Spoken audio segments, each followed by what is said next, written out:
mainstream media is not happy with "Let's Go Brandon" and that whole terminology, which started off as a meme, which they memed themselves actually by that one woman who was reporting at that NASCAR event when they were clearly saying "fuck Joe Biden."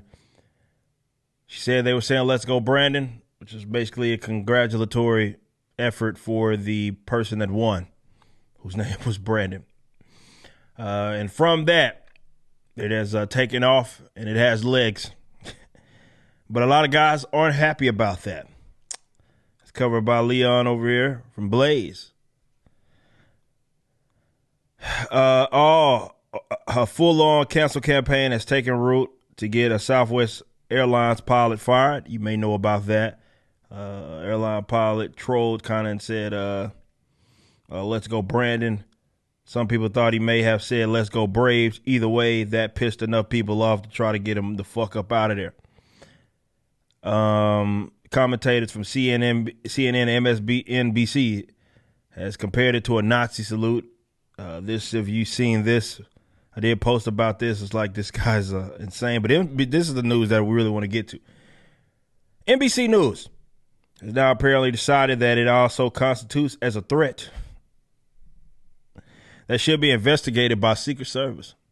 And this is what an article that was wrote on NBC News about gun manufacturers who have begun to incorporate the "Let's Go Brandon" meme on various gun parts. So, like it puts right here, Palmetto State Army in Columbia, South Carolina is marketing "Let's Go 15" strip lure receiver for an AR-15, which includes a fire mode selector that has three settings: fuck, which is safe; Joe, which is fire; Biden, which is full. They say fully auto.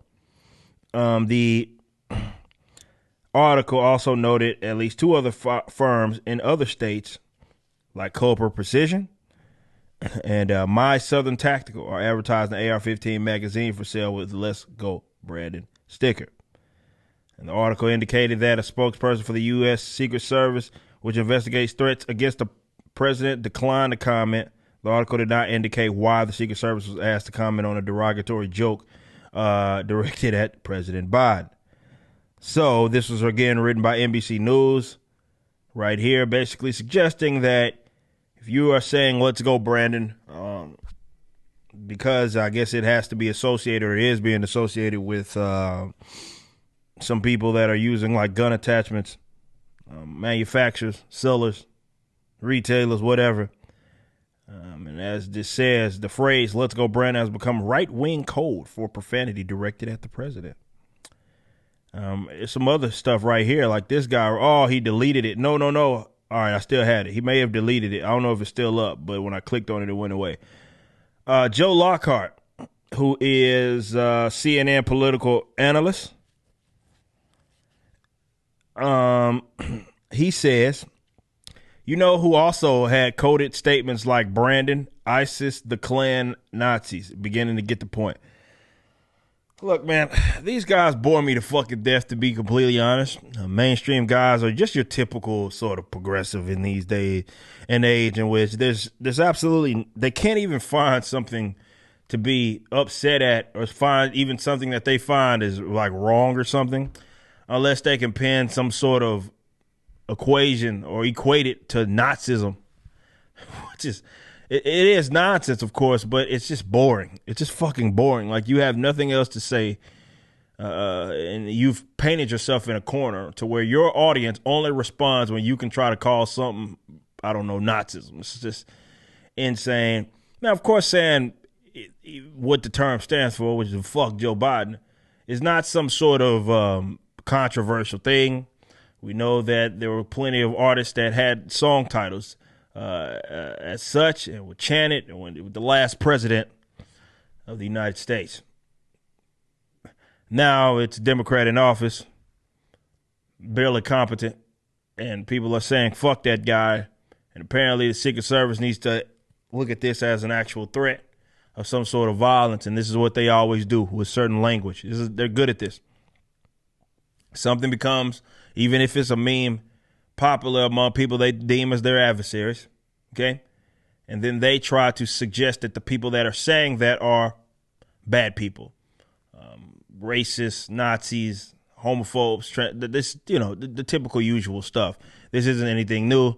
We covered on yesterday's show about Juan Williams talking about people looking at concepts like parental rights as that's something about whiteness or some shit, right? Racism. Everything's a code according to them. And it's just insane how these guys can hear all of these dog whistles that they claim exist out there. It seems like they're the only ones that are able to point out those dog whistles, which is, I don't know, it's kind of weird either way. But this is why I feel like mocking and shaming these people are probably the best course of action, because that's exactly what they deserve.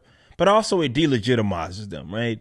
When they report this type of nonsense as news, and if they look at themselves as sort of beacons of truth, which, like I've said before, at this point, reporting journalism in this day and age is not that much of an admirable occupation. I've said before that prostitutes and drug dealers are, as far as I'm concerned, that's more admirable of an occupation than being a journalist these days.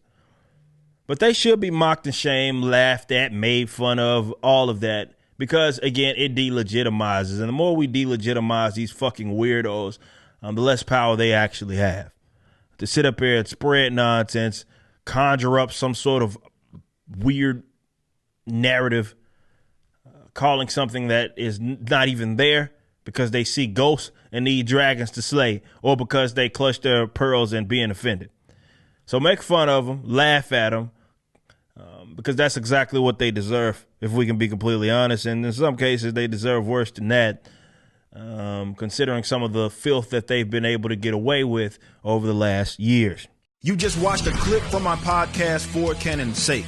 Catch us live at 12 p.m. throughout the week over at youtube.com/YoungRipper59 and follow us over at odyssey.com/@YoungRipper59. If you want to watch the entire video cast after the show is over, just be sure to become a member on the YouTube channel. Of course, the full audio portion of the podcast is available for free on all major digital platforms, or just visit forcanonsake.com.